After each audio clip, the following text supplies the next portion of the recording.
Wired.com presents The Geek's Guide to the Galaxy. And here is your host, David Barr Kirtley.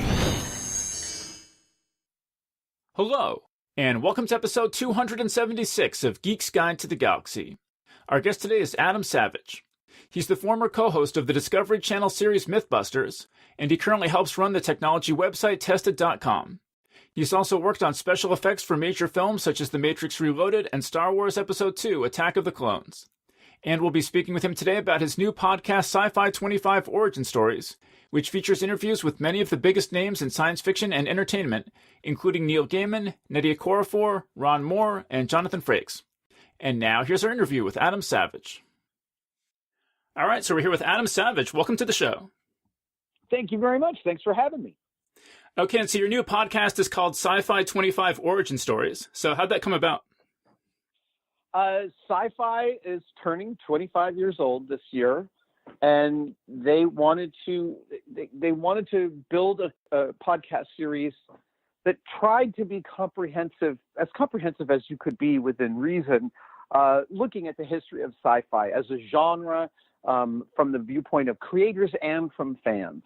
And they reached out to me. I love this idea so much. Science fiction has meant so much to me over the years that the minute it got mentioned to me, I was like, yeah, I'm in. I totally know. I know what I want to do. I know how I want to do it.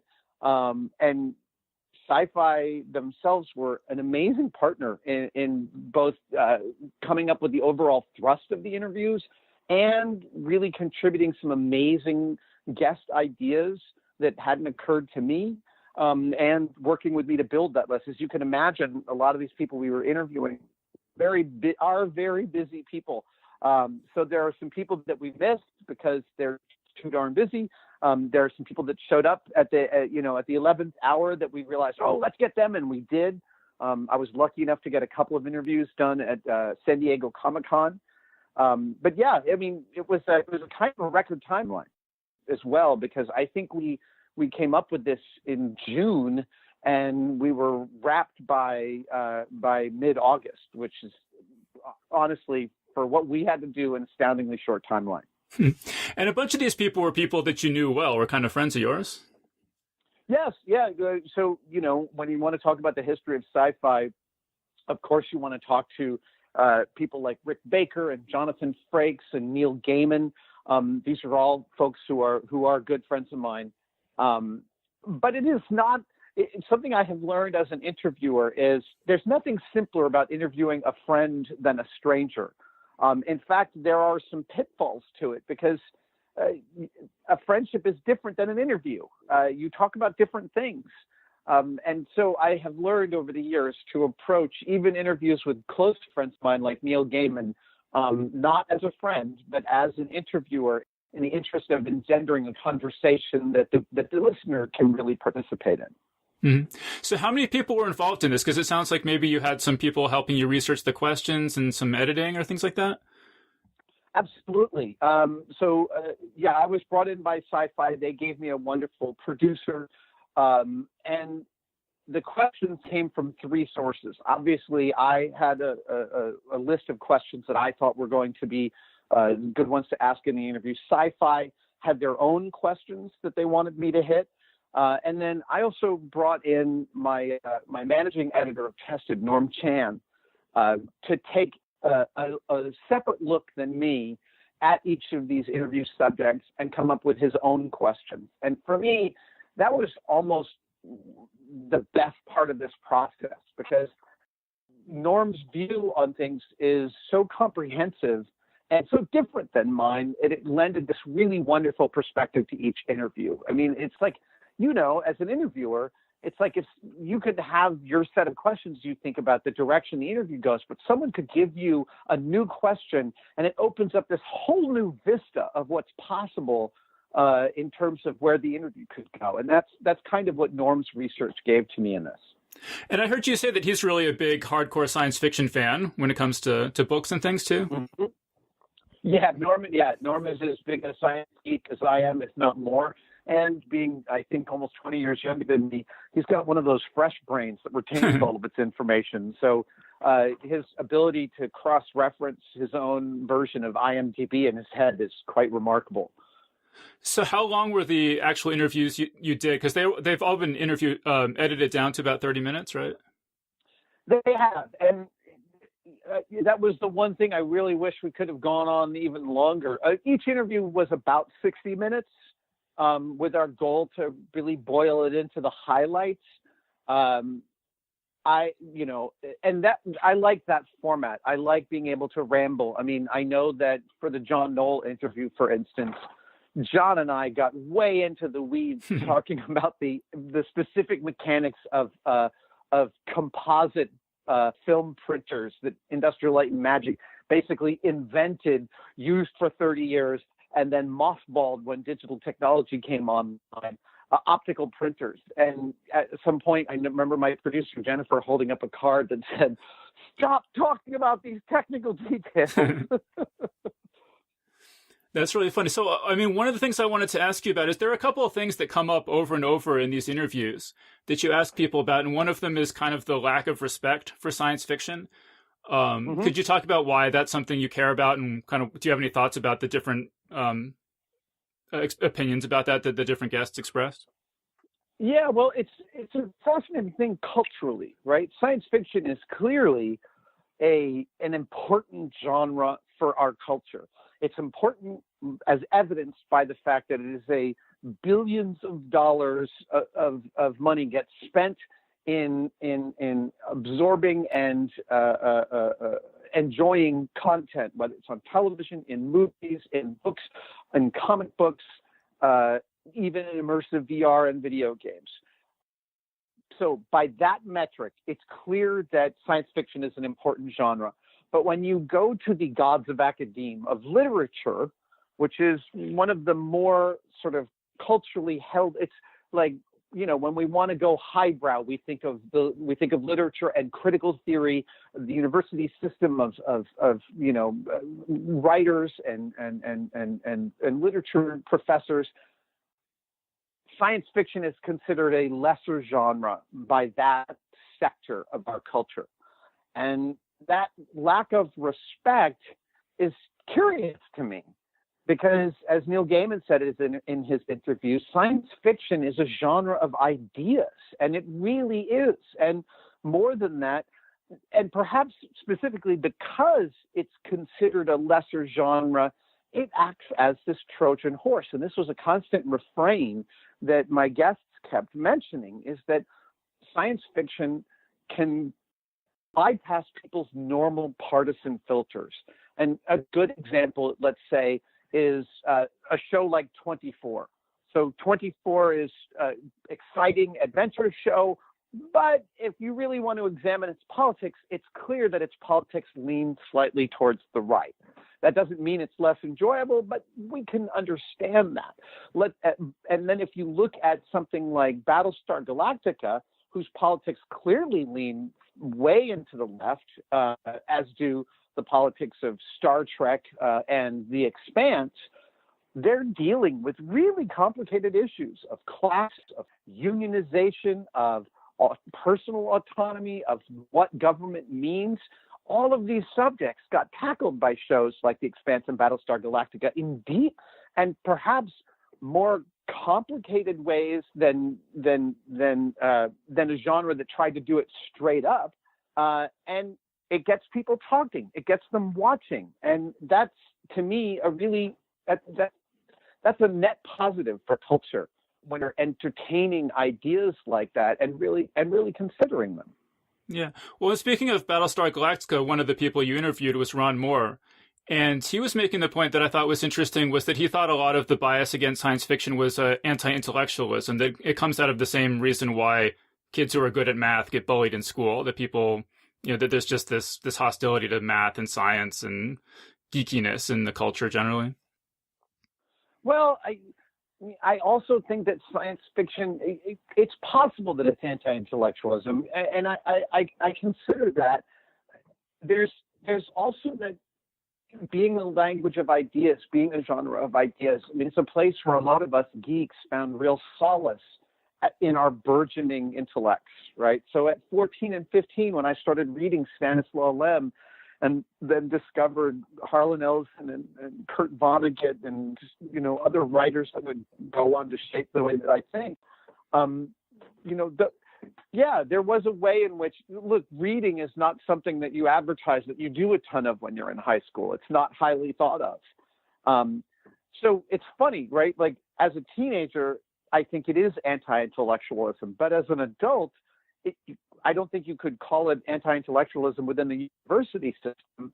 It's more like it's a genre that it's considered, like, I feel like critical theory views science fiction as closer to romance novels than literature, because it's something a lot of us also read for deep pleasure. And look, to be honest, there's shit tons of science fiction that has some great ideas that are super poorly executed from a writing standpoint. But I think that exists across any genre. Well, that's a point that what you were just saying is a point that Nnedi Okorafor makes, that people obviously love science fiction so much and are having so much fun reading it, that there's this sort of puritanical attitude of, well, it can't be important if people are having that much fun with it. Right. And it's interesting how we prioritize our pleasures as a culture, isn't it? I mean, I'm always fascinated by the difference of the body types between high fashion models and porn stars. And I don't know what that says, except that my inkling is that as a culture, we feel slightly guilty about the things that give us pleasure. Yeah. Okay, so I have one theory that I want to run by you for why I think that fantasy and science fiction is viewed with a lack of respect.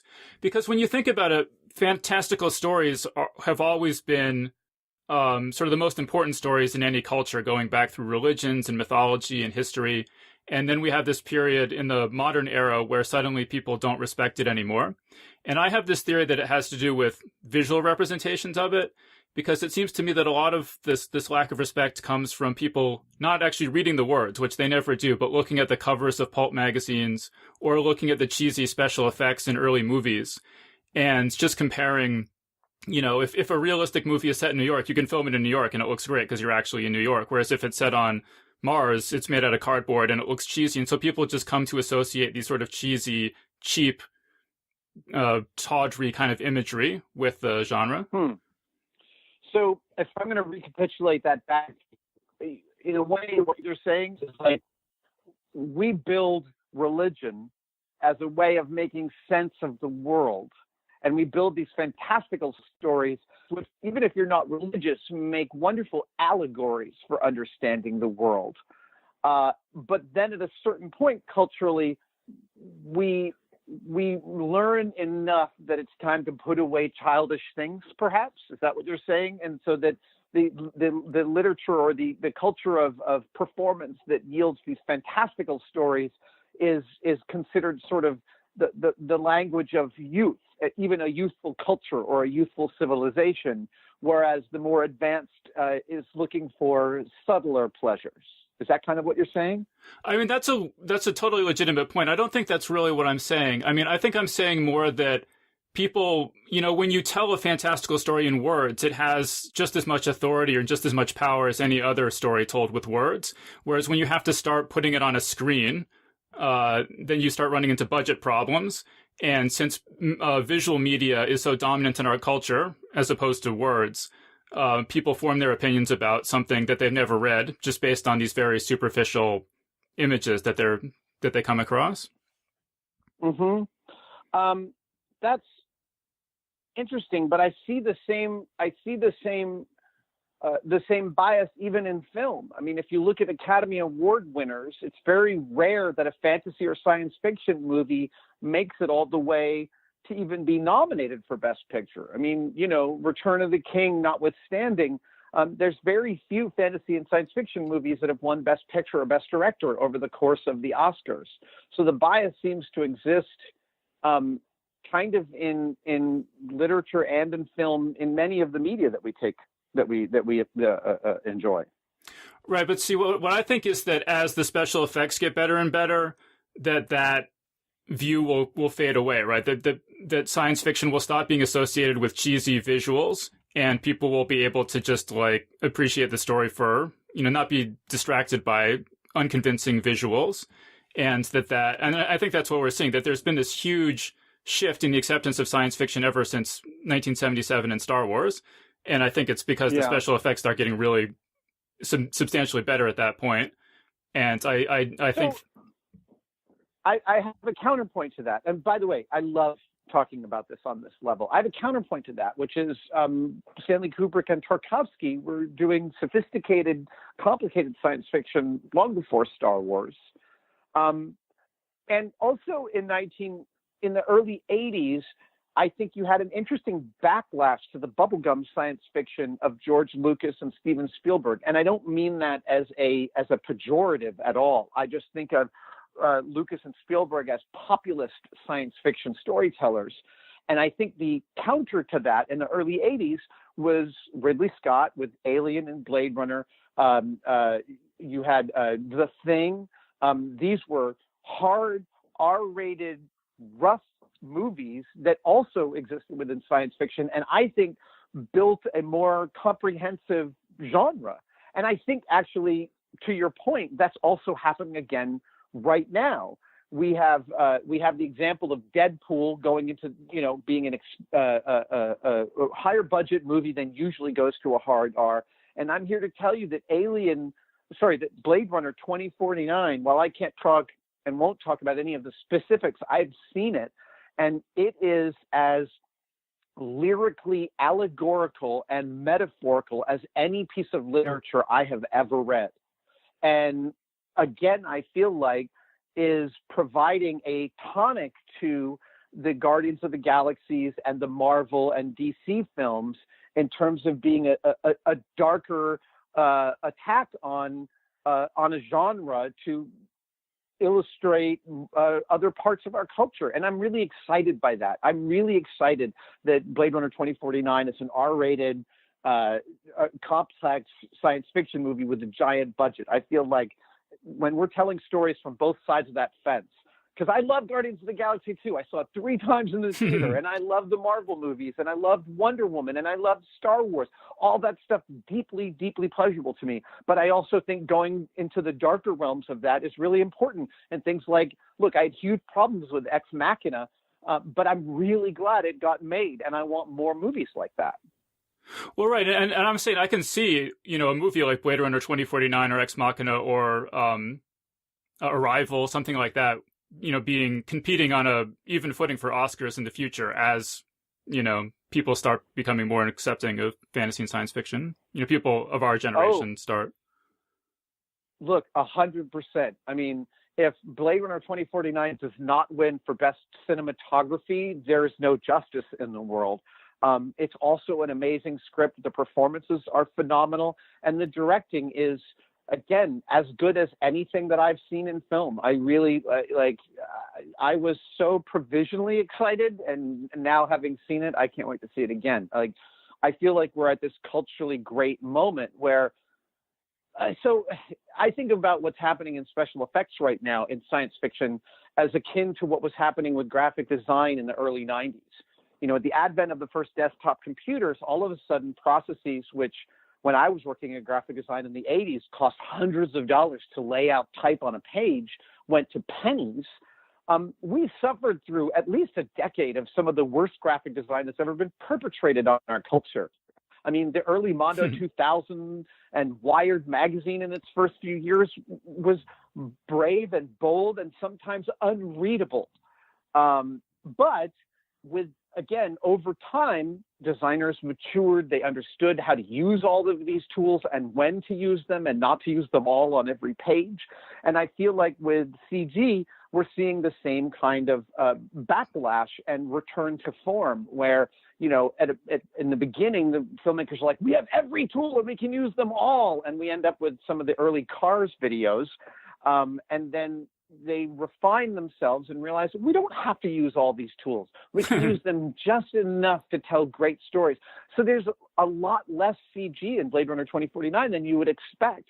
Part of that is the budget allowed them to build big sets, but the other part is that Denis is really good at using the effects in a sophisticated way, and he's not over enamored of them. And there's a lot of directors like that now. Jon Favreau is one. Neil Blomkamp is one. They love using special effects, but they know how to use them judiciously simply to tell the story. So maybe this is all a way of saying, like in the beginning of a technology, the tools are so exciting, they tend to usurp the story, but the things that really last culturally are the ones where the story is paramount. Yeah. I'd like to go. And that actually, sorry, just to return to the podcasts, that really was the constant refrain of the artists and wonderful creators and storytellers that I interviewed was, it's all about the story. If the story doesn't resonate, you're not going to like the movie. It's not about the genre. It's about the story. It's about the characters and the journey that they're going through. Yeah. I'd like to go back to a point you made just a little bit ago about how anti-science fiction attitudes within academia couldn't be anti-intellectualism because academia is so intellectual, but I don't think that that's true. I think it is a form of anti-intellectualism. I'm just reading now a biography of Harlan Ellison, who you mentioned earlier, and there's a anecdote in it where a friend of his, an associate of his, tried to give the head of the LA Review of Books or Chicago Review of Books or something a copy of one of Ellison's books, and the guy said he took one look at it and said, "Oh, this is that sci-fi crap," and threw the book across the room. And right. I have to say that kind of refusal to even read a book, to pass judgment on a book that you haven't even read, it has to be some form of anti-intellectualism. And I do think that there is, that nobody is more mean toward people below them in the social hierarchy than people just one step above them, right? And I think that the sort of like English major drama kids got picked on by the jocks or whatever, and they turn around and pick on the math geeks and the science geeks in turn in a anti-intellectual way. And the two cultures battle within academia, has to be seen in some level as an expression of that. That's curious. I mean, look, I too gravitate towards the simple stories of the jocks versus nerds. I mean, but I resist terms like anti-intellectualism, maybe because I think it's more about factionalism. And to be perfectly honest, my level of engagement with what academia thinks of science fiction exists from a conversational level. This is not something that I have deeply researched. So, I'm sure there are people who are taking a deep look at this, specifically within and without academia. There are writers like China Miéville, that's how you pronounce it? Miéville, yeah. Miéville, yeah, that are considered literature at the same time as their science fiction. Ted Chiang is definitely pushing deeply into important literature at the same time as he writes science fiction. So there are inroads being made, but maybe it is simply that the fiefdoms of critical theory, which have always been there, are the fences get built higher as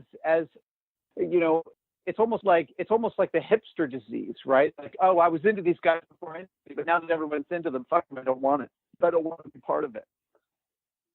Yeah, well, I actually have done a lot of research on this, and academia, I have to say, is changing a lot in English departments. I think are becoming much more friendly toward fantasy and science fiction, but it's really in creative writing departments still that there's just an unbelievable level of hostility.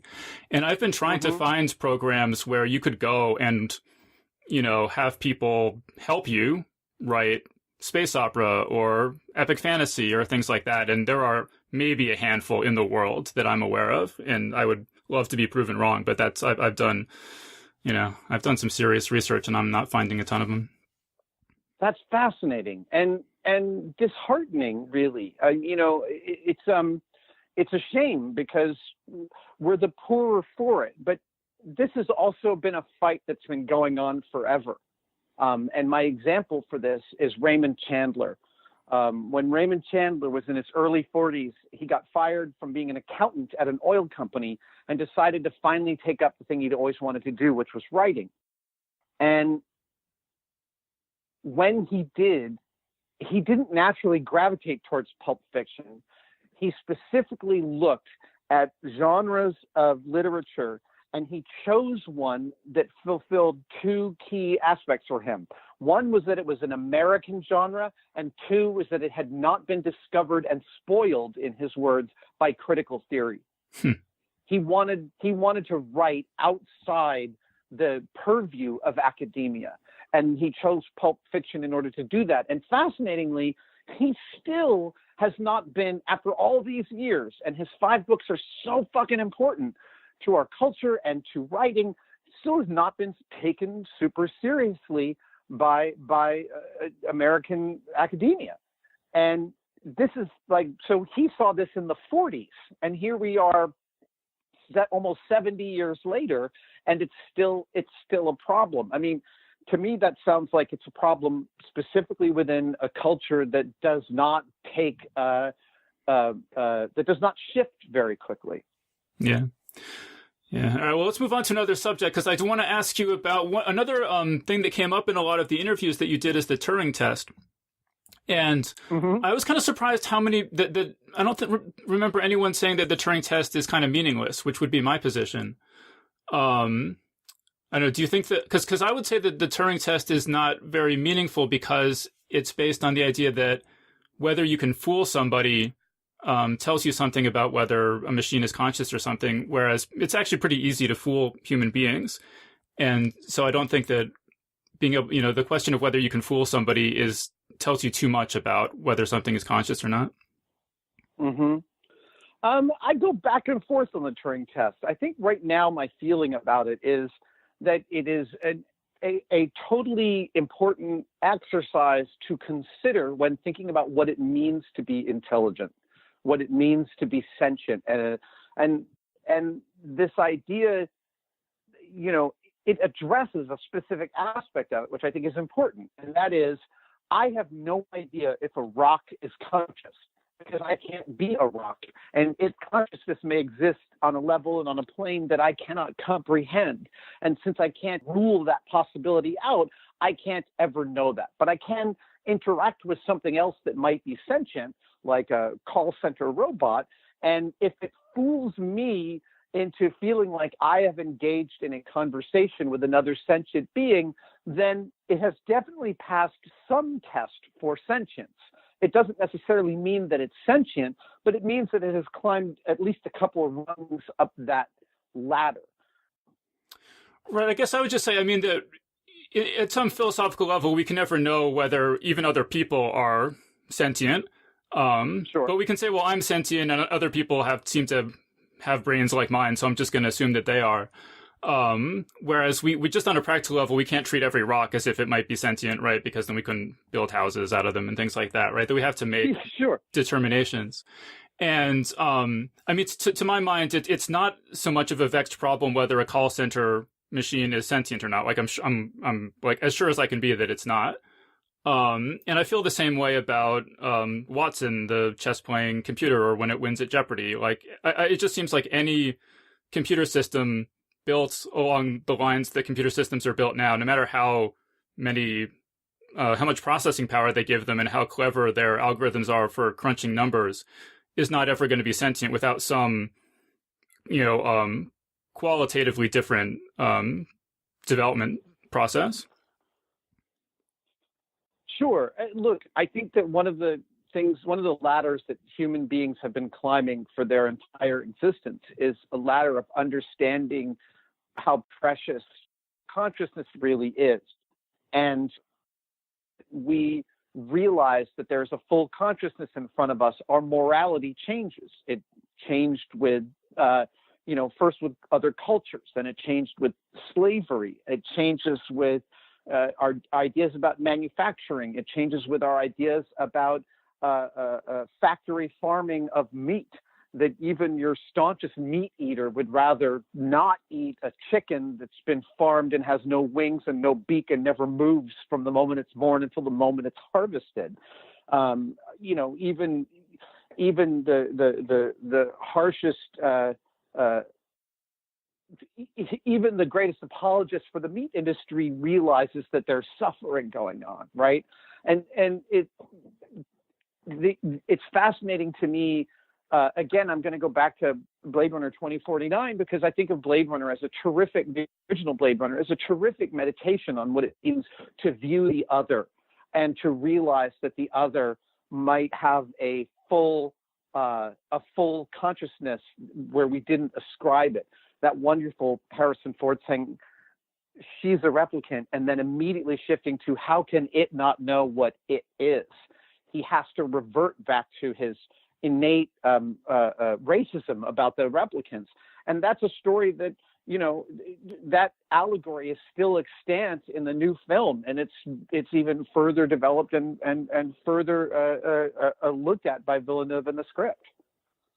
Right, and I love Blade Runner. It's possibly my favorite movie, but there was one critique of it, of Hollywood robots in general, that I heard years ago. I wish I could remember who said it, but they said that Hollywood robots can only ever be either killer monsters or an oppressed minority. And they can never be machines, which I think is what they're most likely to be.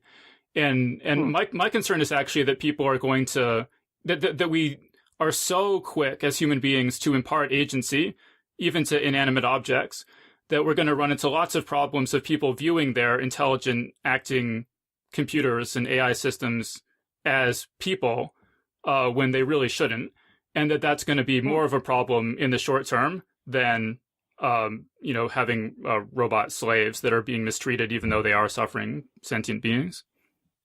Right. It's an interesting question. I mean, as soon as we leave the uncanny valley with our robots, how we respond as individuals and as a culture, I think will say a lot about our culture ultimately. And that is, like, are we slowly developing into a culture of empathy and cooperation, or are we a culture of barbarism at our root? And the answer is, I don't know. I don't know which of those two things will win. But I do feel like at the point at which robots leave the uncanny valley, some of that's going to become a lot clearer. Well, you mentioned earlier this idea of, is science fiction kind of the modern day version of religion, or sort of a modern iteration of religion? And that's something that came up in your conversations with Kevin Smith and Kevin Kelly, which I thought was interesting because that's something I think about a lot, and I don't hear a lot of other people talking about it. But what was your impression of what Kevin Smith and Kevin Kelly were saying about science fiction and religion? Well, I think it has something to do with what you were saying at the beginning of this interview about fantastical stories. I think that one of the most basic human drives is storytelling, the observing of facts, objective observation of facts in the world, and placing them in a linear order. That is, hey, if we hide behind this rock, that large beast that comes around that rock every January can be killed more easily if we tie this sharpened stone to the end of a stick and it carves up its inside, and then we can eat for the entire spring. That's a story.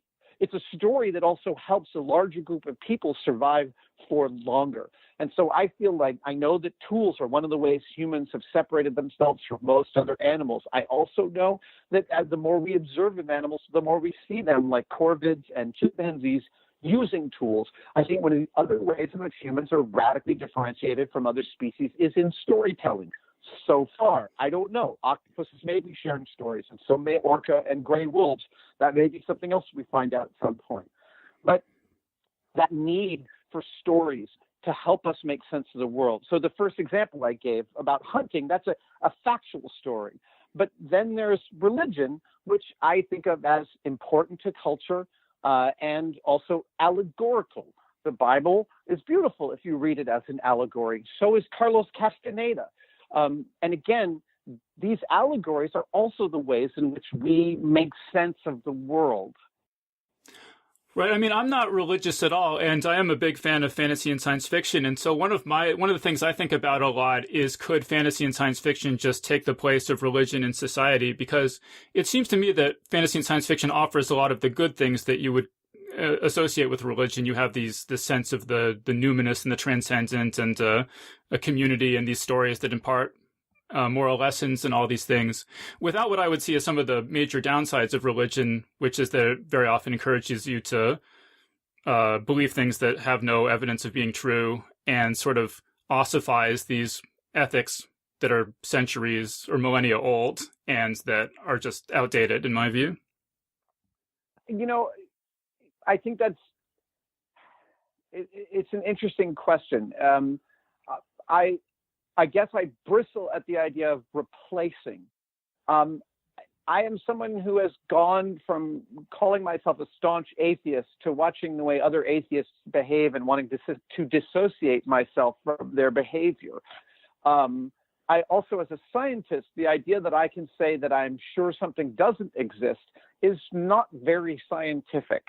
I think the best description for me would be agnostic. And as such, again, like I said, I view religious texts as allegories for behavior that at their best can be, again, numinous and transcendent. At their worst, you're right, can be bigoted and immovable and rigid, and can hold individuals and entire cultures back. I'm not positive that a literature could satisfy that deep need for the transcendent, but I hope it can, because for me it really has. I get that, that transcendence of thinking anything is possible within science fiction, of being transported to a place, is a really important part of my life, and I've gotten a tremendous amount from it over the years, not just out of entertainment, but also about thinking about the ways in which I am a person, a father, a husband, a friend, a citizen. Right. And I guess, I know a lot of atheists, and I don't know anyone who would say, I know for sure X doesn't exist. But I think that sort of the way I think of it is that the best approach to take is to make sure that your certainty about any proposition is as proportional as you can make it to the evidence for that proposition. And that is a lovely way to put it. And it seems like every religion that I've encountered says that you should be more certain of certain propositions than the evidence warrants. And it just seems to me that that's not the best approach to interpreting reality. I would totally agree. And I do think that the best science fiction engenders a healthy respect for rigorous science, at the same time as being awake to the possibilities of the unknown. Well, right, and there are a lot of religious science fiction authors, and I think we should always be open to all possibilities. And I think my sort of personal philosophy is sort of science plus imagination, and you want as much of both of them as you can sort of get your hands on. And the imagination is just as important as the science. Absolutely. I totally agree, because the history of scientific exploration is rife with things that we were sure of, like the ether, that turn out not to exist. And, the ability to change, I think that's the biggest thing. Science adjusts its views based on the evidence, and there's nothing that pushes us forward in a more comprehensive way than being awake to having our minds changed. It's also, as a human being, one of the most difficult things. It's hard for me to change my mind. It's hard for anybody to change their mind. We don't like change as human beings. It's a weirdly universal, axiomatic feature of being human. So it's both something we resist, and it's completely necessary for our survival. Yeah, absolutely. Okay, so then another thing I really want to talk to you about is, my favorite show on television is The Expanse. And I know you're also a big fan of The Expanse, and I really want it to continue for years to come, and I'm really afraid that it's not going to. And I just want to know, what can we do you think, to do everything we possibly can to make sure we get more Expanse? Well, one of the things that I'm happiest about at The Expanse is that it's at a network like Sci-Fi, which I think deeply understands the need for that kind of rigorous science fiction, that hard science fiction, and the place that it can occupy in the world. I think that, when we look at, so that was one of my favorite things I learned during these interviews, is that Narain Shankar, who's the showrunner for The Expanse, and Ron Moore, who was the showrunner for Battlestar Galactica and now Outlander, both came of age in the writer's room for Star Trek Next Generation under the leadership of Gene Roddenberry, who really engendered a familial atmosphere for both his production crew and his performers on Next Generation, on the original series. Those casts and crew are family. They are still family. And the same goes for the cast and crew of Battlestar Galactica and The Expanse. So that is a lesson I take deeply moving forward as a producer of content, as a storyteller. To me, the history of creativity is rife with the lone creator who themselves has a singular vision that gets enacted against all other odds. And yet in these shows from Roddenberry and Shankar and Moore, we have storytelling that doesn't come from a monolithic genius. We have storytelling that comes from a family. So it's deeply imbued and invested with empathy and the qualities that I think makes us better as a species and as a culture.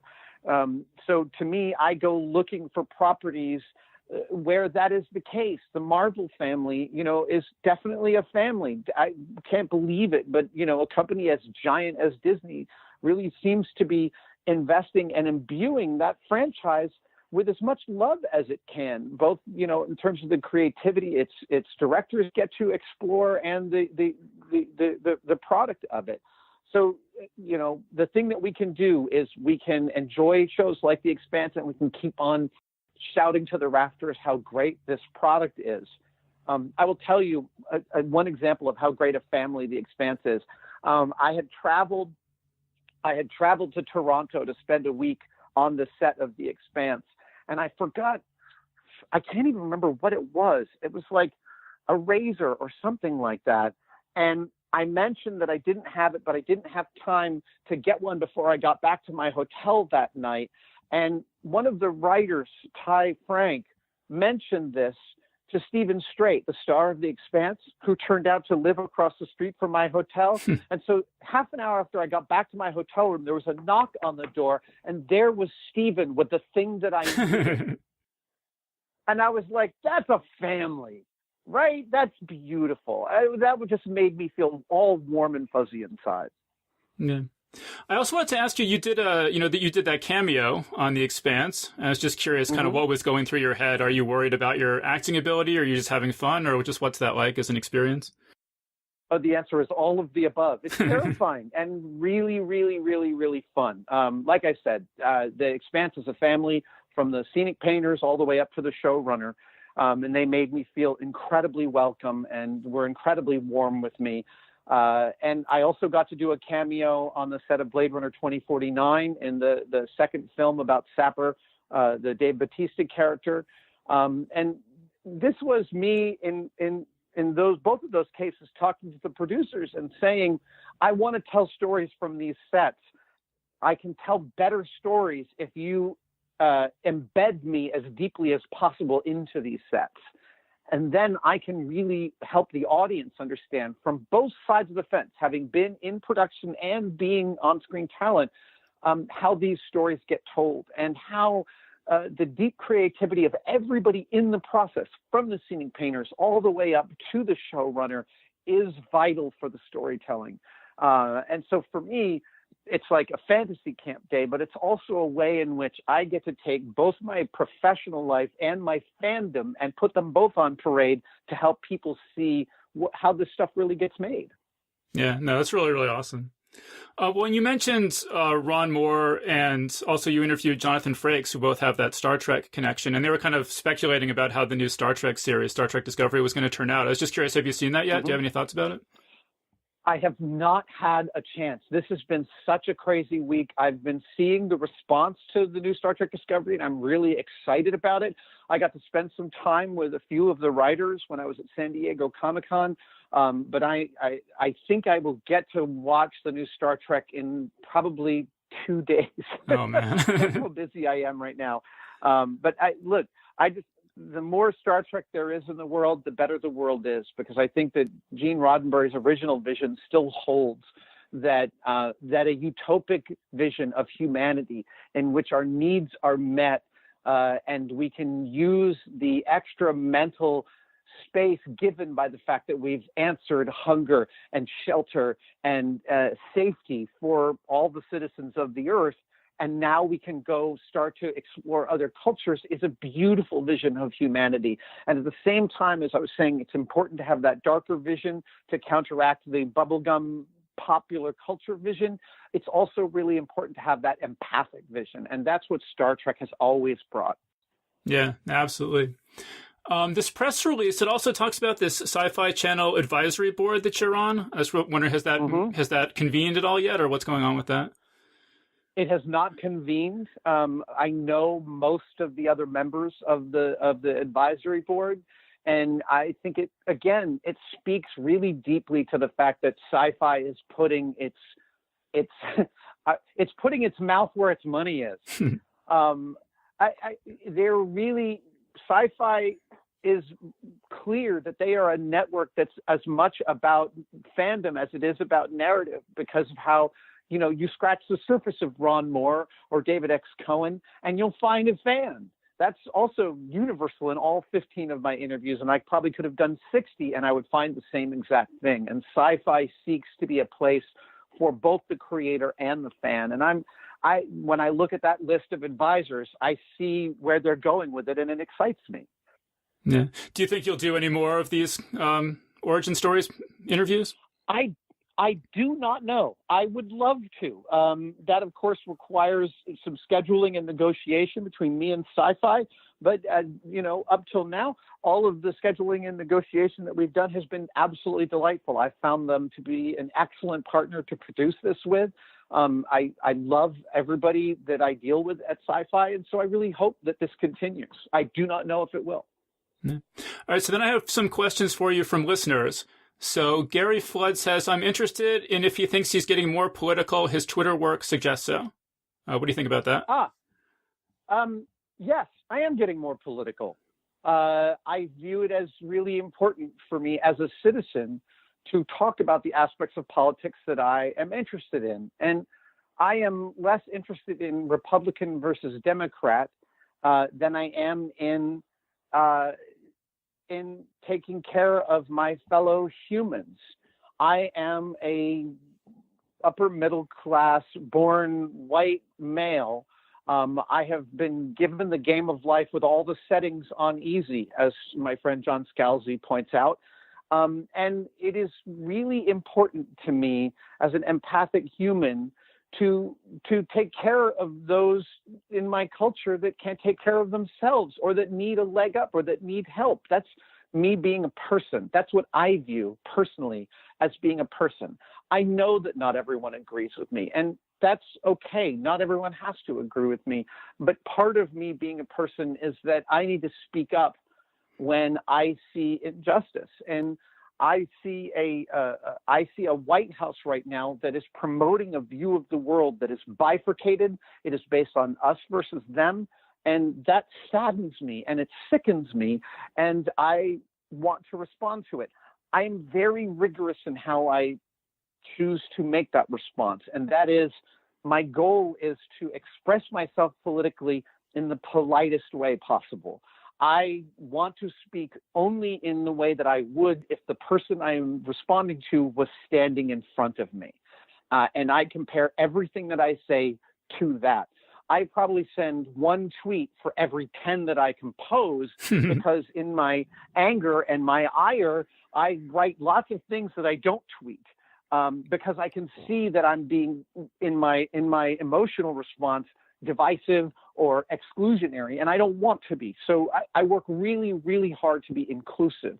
I know that a lot of my fans from Mythbusters don't agree with me politically. I know that a lot of the tested viewers that watch me online every week don't necessarily agree with me politically, and that's okay. I like to imagine, though, that if we were sitting at dinner, we could agree on some basic precepts of how we take care of each other as a culture. And that's the kind of conversation that I try and engender in my social media. Well, right. I mean, it seems like there's just a lot of things going on with the current administration that ought to transcend politics. I mean, like if you want to say that, if you want to have a debate about whether we should raise or lower the minimum wage or whatever, that's something it seems to me that reasonable people can disagree on. But, the last 2 episodes of this podcast were sponsored by the Union of Concerned Scientists. And so this is fresh in my mind, but when it comes to things like scientists are issuing reports, and those reports, people are going through those reports and crossing out the word climate change because they don't want to hear what the scientists have to say, I don't see how anyone can justify that on any level. I do not either. And that is perhaps, it completely mystifies me, and it totally saddens me, and that is pushing us back as a culture. I personally feel like the backlash against science that is currently happening is a death rattle of a certain way of looking at science. I don't view this as a ladder to perdition. I view it as the dying gasp of an antiquated way of navigating the world based on an almost Calvinist idea that, well, I'm fine, so I don't know. I reposted a comic strip that I found of 2 owls responding, talking to each other about somebody calling their friend a hawk a predator. And they were like, that's just ludicrous. He's not a predator. He's one of our best friends. Mr. Mouse clearly has no idea what he's talking about. And that is what we're talking about here. I really feel like this myopic view of I've got mine, F you, is really, really damaging.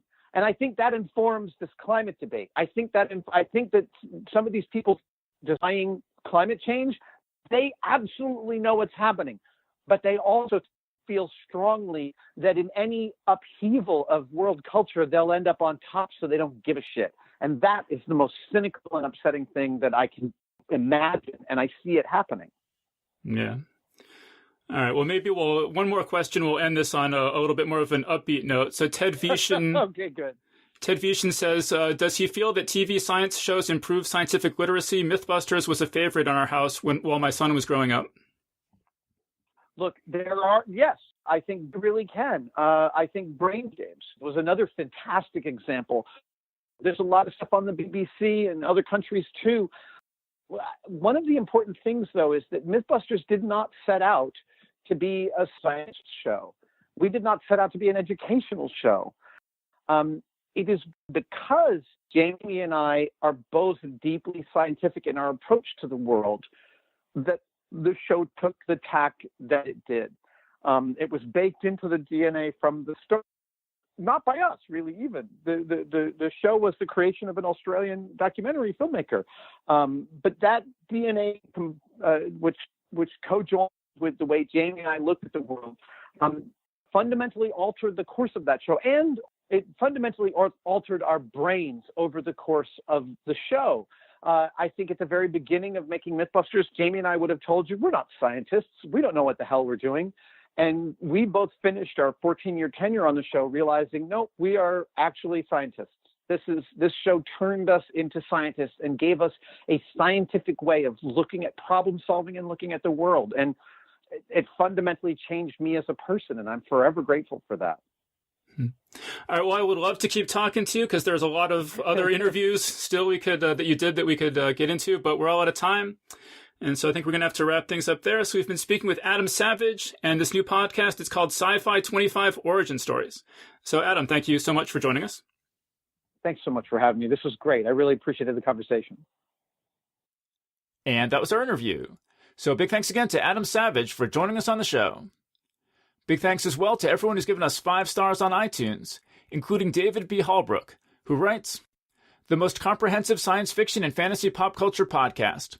This podcast has been my go-to for my Monday morning commute for several years now. My favorite episodes are the author interviews, but the pop culture panel discussions are great also. I have been introduced to many new authors, movies, and television shows that I would likely never have stumbled upon without this podcast." So big thanks again to David B. Hallbrook for that great review. Special thanks as well to Benjamin Wallen and Andy, who both just signed up this week to support us on Patreon. Geek's Guide to the Galaxy is made possible thanks to support from listeners like you. So if you enjoy the show and want it to continue, please sign up to give us $1 or $2 per episode over at patreon.com/geeks. And if you'd rather make a one-time contribution, you can do that via check or PayPal over at geeksguideshow.com/crowdfunding. So big thanks again to everyone who's contributed. We really appreciate it. All right, so that was our show. So thanks everyone for listening, and we'll see you next time. The Geek's Guide to the Galaxy is a production of Wired.com. For more information about the show, visit geeksguideshow.com. To learn more about your host, visit davidbarrkirtley.com. Music and voiceover produced by yours truly, Jack Kincaid. If you enjoyed this program, tell your friends. If you didn't enjoy it, tell no one. Thank you for listening.